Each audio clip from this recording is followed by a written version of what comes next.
Hello and welcome to Abracadabra. It's me, Jasveer, your host, and today I don't have a guest with me. It's just me talking. Why am I doing that? Because I can't even explain how stoked I was this morning.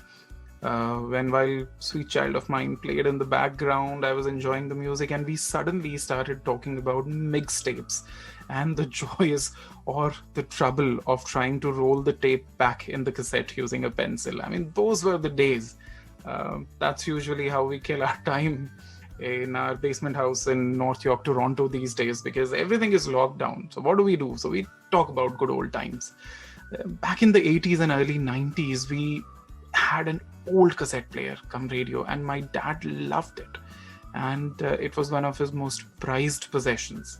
He never discarded it, to our sadness, because we could never upgrade to a double cassette player until my sister got a new player as a gift for clearing higher secondary exams with distinction, and we had hit a jackpot. No longer do we have to go to the shop to get the mixtape made. That was my brother's thought, seeing the cassette player.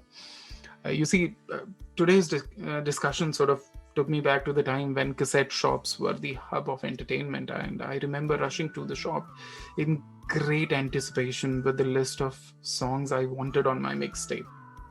But this costed pocket money. So seeing the new player gave us a hope that we could make our very own mixtape and save some pocket money. But it was easier said than done to create a mixtape at home, that is. Every time my brother planned to make a recorded tape by closely placing both players in front of each other, he would tell everyone in the house to stay quiet, with a look on his face, with a very serious look on his face. And he would also switch off all the fans to make sure there wasn't any noise around. He would then shut the door and the windows in the room and play a song on one cassette player while the other one recorded. The cassette used for recording was usually one of Dad's old cassettes, which he had discarded. And instead of throwing it away, my brother would record new songs on it. So it was kind of recycling. He would sit there with bated breath, without moving a muscle, sweating profusely, because remember, the fans had been switched off while the recording took place. But no matter how much he tried to conceal the external sounds and noise, the mixtape would always have dogs barking, cars honking, birds chirping, and the neighborhood kids shouting in the background. Making a mixtape at home didn't work, but it was fun nonetheless. With all the external sounds mixed with songs, it was kind of a remix, a bad remix though. Mixtapes were kind of the direct TV of our time, and branded audio cassettes were like cable TV. A single cassette came with loads of songs. And we loved only a few of them, right? And maybe just one out of the whole collection. So we didn't have a choice to buy just a single song then. So just like cable TV, we couldn't control the songs we wanted in the cassettes or not. So if we didn't like any song, then we had to sort of fast forward that part and then play at a point where our favorite song started.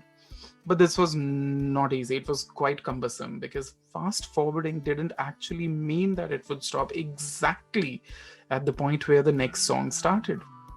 It wasn't like a CD where you simply pressed next and it skipped to the next song. So sometimes while forwarding, we would miss the starting point of the next song, and we had to then take it backwards. It was a really tough process, and at times we would keep going back and front, and I'm sure many of you would remember that frustration. But with mixtapes, we could have a playlist with only our choice of songs. The songs we loved, just like DirecTV gives us the option to view only the channels that we subscribe. The walk down the memory lane also led to the discussion about use of pencils and how critical they were those days. Not for writing, mind you, but putting the tape back in the cassette if it rolled out because of any reason. The pencil was used more for repairing and rolling the tape back inside the cassette than actually writing. So the relationship between a cassette and pencil was indeed a match made in heaven. So that was a trip down the memory lane on Abracadabra. It's me, Jasveer, signing off. Thank you so much for taking time out to listen. Have a good day.